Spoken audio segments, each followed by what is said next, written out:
Right now we have a British Basketball Federation who is not a member of FIBA, who is organizing a team and runs the team and brings it around in official competition. So, of course, we have to sort out this situation. I mean, what is the British Basketball Federation within FIBA? How does this fit with the fact that we have 3 national federations from your country? And how are they going to organize this for the future? We cannot have a ghost federation staying there forever and making out of an exceptional situation a permanent situation. And I think that's certainly one and a very practical point, but it's a difficult one, but it's a very important one. And the second one is certainly for all the stakeholders in basketball to have a clear idea what they want to do after Monday when the games are over, how they want to participate in the life of basketball, international basketball, how the league was going to strengthen its organization in order to at least replicate the successes of leagues in Spain, Italy, or France, or even the German league is better, despite the fact that it is not an amazing basketball country and it's also a strong football country as much as your country. So and how this league would then work together with whom? Does it work with which federation does it work? So all these matters need to clearly put in place, and there needs to be a plan up to 2016, 2018, 2020, so that the home nations can take their decisions, they can sign off, vote on it, sign off, and say that's what's going to happen. And we can feel confident that they've really kind of shaken the tree seriously, so that the right coconuts come down, and we have a good basketball in the next 10 years in the UK, or at least we keep this path, this growing path of popularity and of competitiveness on the court stable, and we use the Olympic Games to have a competitive advantage over it, because at the end of the day the football team, which is a strong sport in your country, will not come with the best players because of the age regulations, and we will come with the best. And so we need to really take this as an advantage and grow the sport in the UK.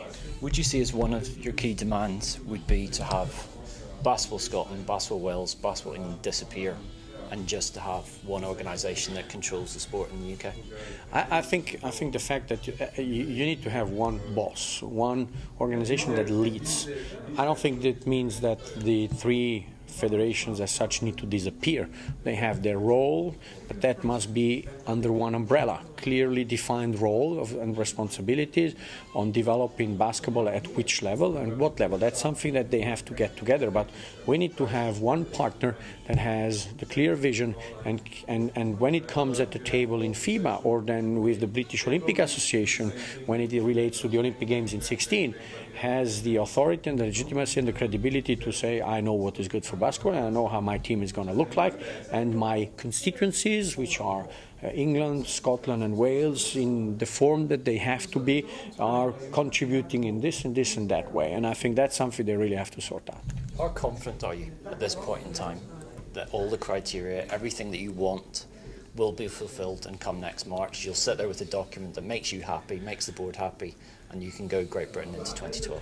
I mean, look, I'm confident in as much that they've achieved what they wanted in the sports side.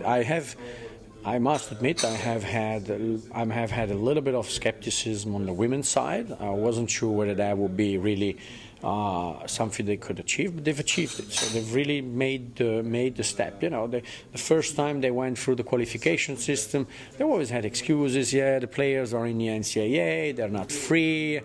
That was a bad start. You know, you can't, if you really want something, there's no excuses. You have to make it happen, whatever.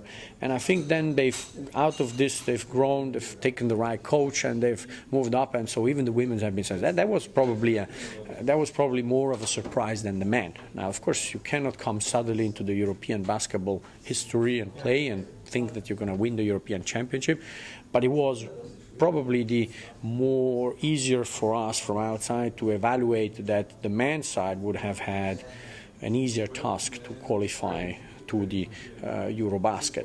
We thought they could do this already the last time. They didn't, which was a disappointment, but they've managed brilliantly this time. So I think from a sports perspective, they've done what they can, and they've probably even overachieved on the women's side, and that's very, very positive and very helpful. So I think this part is done. You can tick it off.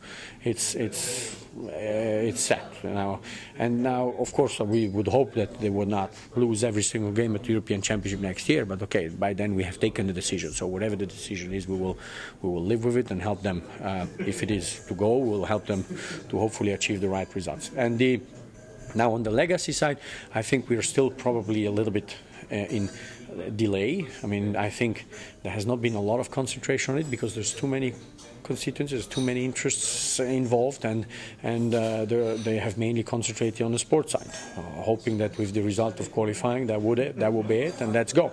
And we've from day one, even though this is maybe not very was not very nice, or some people tend to forget this. We've always said this is not about just simply the London Olympic Games. You have had a history of absence in Europe. So now you need to create the base for the history of full presence in the international basketball community. And that is not one tournament of 2 weeks. That is just simply the start of a long history and hopefully of a successful history of basketball in the UK. And they have to work on it. So am I confident?